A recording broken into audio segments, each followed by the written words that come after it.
Eh bien, salut à tous. C'est à trouver plutôt classe, non? Moi, j'ai trouvé classe, j'aime bien. Je dis que je l'ai trouvé classe alors qu'en réalité, il s'est juste passé ça.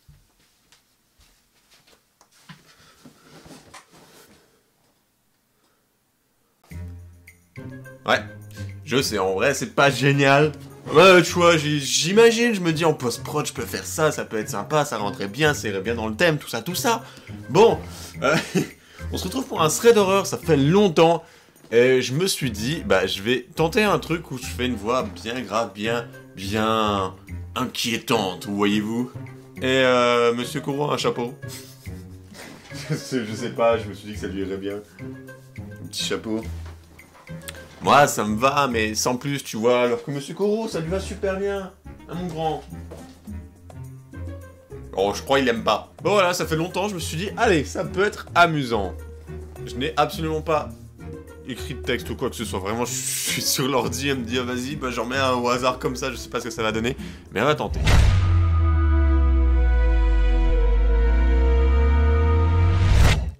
Ce sont des histoires Reddit, donc théoriquement ce sont des personnes qui ont vécu des vrais trucs. Bon, il y a pas mal de personnes qui mentent et qui s'inventent une vie, hein, on s'est bien connu. Mais on espère tomber sur une histoire vraie, en tout cas là je suis tombé sur une histoire, je l'ai pas du tout lue, juste elle est longue, donc il y a forte chance qu'il n'y ait qu'une seule histoire, voire deux dans cette vidéo. Mais on va tenter, on va voir ce que ça donne, ça peut être amusant. Sur ce, on va commencer la petite voix qui fait peur. Moi il m'est arrivé un truc chelou. Quand j'étais en colo de vacances, je devais avoir 10-11 ans je crois. Histoire hyper chelou. Je pense qu'elle a voulu écrire ultra chelou, mais c'est écrit hyper ou hyper chelou peut-être. Histoire hyper chelou. Aujourd'hui je vais mieux, mais j'ai encore quelques problèmes à cause de ça. Le truc dur pendant toute ma semaine, j'ai cru que j'allais mourir de peur. Je dormais avec ma coloc de chambre et tout se passait bien. Mais un soir, je me réveille. Je sais pas d'instinct, et je fixe devant moi. Là, je vois quelque chose devant moi. C'était humain, mais j'arrivais pas à savoir si c'était une femme ou un homme. Le truc, c'est que j'arrivais pas à détourner le regard. J'étais genre fixé dessus. J'ai réveillé ma coloc pour savoir si elle aussi, elle voyait la même chose que moi. Elle voyait rien. C'était trop bizarre. J'essaye de dormir parce qu'il était 1h du matin, mais rien. Aucune fatigue, rien du tout. Alors j'attends, je regarde. Et à un moment, le truc va dans ma salle de bain et on ressort 2 secondes plus tard. Peureuse que je suis, j'ai pas été voir. Ouais, logique, personne ne sera allé voir. Et il est resté au même endroit jusqu'à 6h du matin. Le lever du soleil, quoi. Et il est parti en traversant la porte-fenêtre. Déjà, j'étais blanche. J'avais envie de pisser. Je me lève pour vérifier la salle de bain. Et vous savez pas ce que je vois? Le papier pour se laver les mains, sorti de la boîte et posé correctement sur le rebord du lavabo. Le truc, c'est que le boîtier est fermé avec une clé. Je possède pas la clé. Les animateurs m'avaient dit. C'est les filles qui sont entrées dans ta chambre et qui ont fait ça. Je suis pas conne, tout le monde dormait, j'ai vérifié. Je commence à faire ma vie. Dans la colo, je joue avec les autres et j'ai mes activités comme équitation. Je monte à cheval régulièrement, j'avais mon galop 4, je sais pas ce que ça représente, mais je crois que c'est un niveau... Ça doit être un niveau quoi, c'est comme 6ème, 5ème, 4ème, sauf que là c'est galop 4. Explication géniale. Je prépare mon poney et j'attends que la carrière soit libre. J'étais avec les autres filles, et là je me sens mise à l'écart. Je me sentais pas trop bien, genre je sais pas trop comment décrire ça, mais j'avais peur de ouf. J'essayais de me rapprocher, mais encore j'avais l'impression qu'on me tirait en arrière. Truc horrible quoi. Ça me fait rire parce que ça sent clairement que c'est pas écrit par une auditrice quoi, c'est vraiment une personne qui écrit en mode c'est vraiment écrit de notre façon, comme on parle quoi. Mais du coup c'est plutôt intéressant, vraiment on est dedans. Enfin, pour ma part, je suis dedans, je sais pas vous si ça vous... La carrière se libère et je monte sur mon poney. Je marche sur la piste et à savoir, mon poney n'est pas peuru du tout. Mais là, je vais vers l'arbre, un simple arbre. Mon poney commence à refuser d'y aller. Je me dis, il veut un peu jouer au con. Il n'y avait pas que lui qui voulait pas aller vers l'arbre. Tous les autres poneys aussi. Un calvaire, je vous dis. Les soirs passent tranquillement, j'ai changé de chambre, j'arrivais plus trop à dormir. Et un soir, je me réveille en sursaut. Il y avait un truc sur mon lit. J'avais laissé la lumière ouverte, donc je savais pas si c'était la même chose, mais j'avais peur, sa mère. J'étais une gosse, alors voilà, et par chance, j'ai réussi à me rendormir.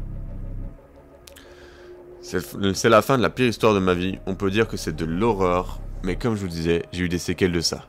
J'ai développé la phobie du noir, être dans un environnement sombre et impossible pour moi, Je dors la couette sur ma tête, sinon je ne peux plus dormir. Ouais. Et j'ai été suivi psychologiquement parce que je me mettais à faire des cauchemars 24... Ouais, t'as pas... Ouais. Alors, ouais. Après, ça ressemble du coup à une histoire vraie, totalement vraie pour le coup. Ça ressemble, on a même les émotions de la meuf dans l'histoire. Après, je sais pas, c'est bizarre comme histoire, parce que du coup, si la boîte de mouchoirs avait bel et bien bougé, il y avait besoin d'une clé, c'est que oui, il y avait un truc bizarre. C'est déstabilisant en vrai comme histoire, c'est vachement déstabilisant. Parce que effectivement, parce qu'elle aurait très bien pu rêver qu'il y avait une silhouette, je sais pas, elle était dans... Un peu comme une... comment on appelle ça déjà? Une paralysie du sommeil, c'est un peu comme une paralysie du sommeil, sauf que là, il y a vraiment eu un mouvement, alors que paralysie du sommeil, c'est vraiment hallucinatoire, donc c'est vraiment bizarre, c'est... What? Étrange. Et du coup, je trouve ça plutôt intéressant, mais du coup, on a largement le temps pour faire une autre histoire. Mais ouais, je trouve ça intéressant en fait de faire des histoires comme ça. Je sais pas si ça vous plaît, vous, quand je raconte les histoires. Après, faut bien entendu que je m'améliore sur ma narration. Mais c'est vachement intéressant. Monsieur Koro, je t'ai pas encore embêté aujourd'hui. Si con là. Tiens, cette fois, tu vas te mettre vraiment vers moi. Y a pas un endroit où je peux le... Non, parce que forcément, je parle tout seul un peu en même temps, tu vois. Si je fais ça. Je suis censé faire un truc d'horreur, tu sais, je me retrouve à faire des conneries. Oh, mais attends, il tient presque. Non!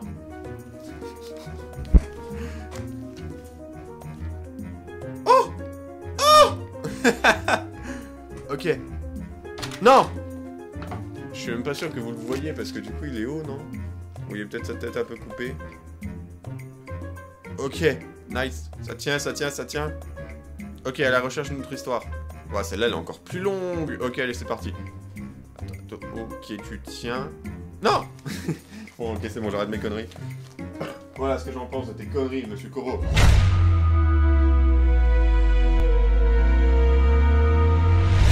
Salut, je m'appelle Katharina. Il m'est arrivé quelque chose pendant mes études. Alors pour vous expliquer la situation, je passais en études supérieures. J'avais un mini-appart de 40 mètres carrés avec ma meilleure amie. J'aime bien comme elle dit, mini-appart de 40 mètres carrés. Tu vas à Paris, 40 mètres carrés, c'est un palace. Le fait qu'il y ait ce meilleur ami est important dans l'histoire apparemment. Il y avait un balcon qui pouvait accéder à ma chambre par une porte-fenêtre. Il n'y a qu'une seule entrée et donc qu'une seule sortie. Sauf qu'au mois de février, il y avait eu une inondation dans mon immeuble. Et du coup, les plombiers avaient le double des clés. Car nous n'étions presque jamais chez nous et je suis asthmatique. Bref, jusque-là, je vis ma best vie. Sauf qu'à un moment, un gars dans ma classe que nous allons appeler Kevin me faisait des demandes d'amis sur tous les réseaux. Un gros stalker. Donc moi, personne normale, je ne l'accepte pas car je ne le connais pas. En plus, il avait une réputation de tombeur, c'est-à-dire qu'il faisait tomber les filles amoureuses de lui, coucher avec elles et les jeter aux ordures, ouais, gros bâtard, en les humiliant juste après. Et puis il recommençait, etc., tout ça. Un jour, à force de demandes insistantes, je finis par le bloquer. Le lendemain, il vient me voir et me dit clairement que si je ne l'accepte pas, il me... Pas la guerre, mais l'amour. Pas la guerre, pas... Ouais, ok. Donc en gros, le gars me menaçait de viol. Donc moi, je suis pas bien. Logique, oui, effectivement, c'est pas génial. Bref, le temps passe et il doit s'écouler un mois avant que l'inondation fasse encore des siennes. Bref, jusque-là, rien de grave. Sauf que le soir même, il devait être 23 h. Je vais dans ma chambre pour aller me coucher. J'ai mis un accent sur le coucher, je sais pas pourquoi. Je vais pour fermer mes rideaux, mais à ce moment-là, quelqu'un me tire par la taille. Wow. Je n'ai rien de Superwoman. Je me suis donc retourné comme j'ai pu et j'ai griffé le visage de mon agresseur sans rien entendre. Je cours dans ma salle de bain, qui est la seule pièce qui ferme à clé dans cet ancien appartement. Il était 23 h 30, l'heure où ma meilleure amie rentre de son mi-temps. À peine la porte d'entrée ouverte, c'est à mon tour d'ouvrir celle de la salle de bain pour aller le jeter dans les bras de ma meilleure amie. À ce moment-là, je me suis chié dessus en me disant que le gars était sûrement encore là. Je raconte tout à ma meilleure amie, lui demande où il est parti, et là elle répond « Il n'y avait personne dans l'appartement. Qu'est-ce que tu racontes ?» J'ai donc pensé à un mauvais effet de l'alcool. J'étais bourré et stressé. C'est pas génial, mais je pense pas que l'alcool puisse te tirer par la taille. Je suis donc allé me coucher. Le lendemain, je pars pour aller me doucher dans ma salle de bain. Je la pénètre, je mets quelques minutes pour me rendre compte que ma brosse à dents, brosse à cheveux, peignoir, pince à cheveux et surtout mes culottes ont disparu de la salle de bain. Je me dirige vers la chambre de ma meilleure amie pour voir si ceux-ci sont en sa possession. Malheureusement, non. Le lendemain, nous sommes lundi. Rien de normal au programme, si ce n'est d'aller acheter de nouvelles affaires quotidiennes. Pour aller au supermarché du coin, il faut passer par l'allée 48, c'est-à-dire l'immeuble de Kevin. C'est quand même bien où il habite, le Kevin, je trouve. Je passe donc devant, sans me rendre compte que c'est là qu'il commence à me suivre. Au bout d'un petit moment, quand je ressors du magasin, une personne m'attrape le bras. Cela me fait peur et je commence à étouffer. La personne se retourne et là je me suis vraiment rendu compte que j'étais en danger. Car la personne avait des tas de griffures sur la tronche, comme celle que j'avais faite à mon agresseur. Et met quelques minutes à me rendre compte que cette personne est Kevin et que nous étions toujours en train de marcher. Enfin, qu'il me traînait. Mais au bout d'un moment, c'est la vérité, je vous jure, un gars qui passait m'a vu et est venu m'aider. Je viens d'apprendre que Kevin voulait me séquestrer dans son appartement et que c'était pour ça que mes affaires avaient disparu. Pour ce qui était de comment il était entré, il faisait partie du groupe des plombiers qui étaient venus réparer les dégâts de l'inondation. Depuis, j'ai déménagé et je me suis marié avec un ingénieur plomberie. Ah ouais, c'est assez ironique quand même, la fin de l'histoire. Quand même, je trouve ça même très ironique. En vrai, c'est chaud l'histoire, hein. Il y avait pas mal de fautes d'orthographe, des mots qui manquaient, des fautes de conjugaison, mais on va pas trop juger, je suis pas le meilleur de tous non plus, hein, j'en fais beaucoup aussi. Mais par contre, sacrée histoire, putain. On est d'accord que personne ne veut vivre ça. Je préfère encore vivre l'histoire de la première où tu vois un fantôme limite dans ta vie. Tout va bien. On aime les fantômes, eux au moins, ils font juste en mode hey, je suis là! Et toi tu flippes pour rien parce qu'il te fait rien en fait, juste il apparaît. Si ça se trouve, le fantôme il cherche juste des potes, il est là en mode eh ben moi, s'il te plaît, aide-moi! Ah. Et puis du coup, nous on est là en mode ah, il fait des bruits bizarres! Non, vraiment, c'est une histoire de fou, la pauvre... elle s'appelle comment déjà, Katharina? La pauvre. Chaud. Allez, on va partir sur une petite dernière, une plus petite. Celle-là, elle est beaucoup plus courte. Donc, est-ce qu'elle va être mieux? Je ne sais pas. Mais on va la tenter. N'est-ce pas, monsieur Corot? Yes.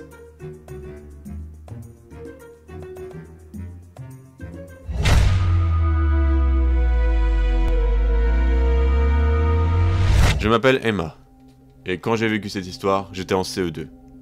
Je vous explique. Je sortais de mon école et comme personne n'était chez moi, je devais rentrer seul. Il faut savoir que j'habitais à 15 minutes de marche de l'école, donc je suis sorti de l'école à 16h30 environ. Et à cette école, les parents qui viennent chercher leurs enfants se garent n'importe comment et n'importe où.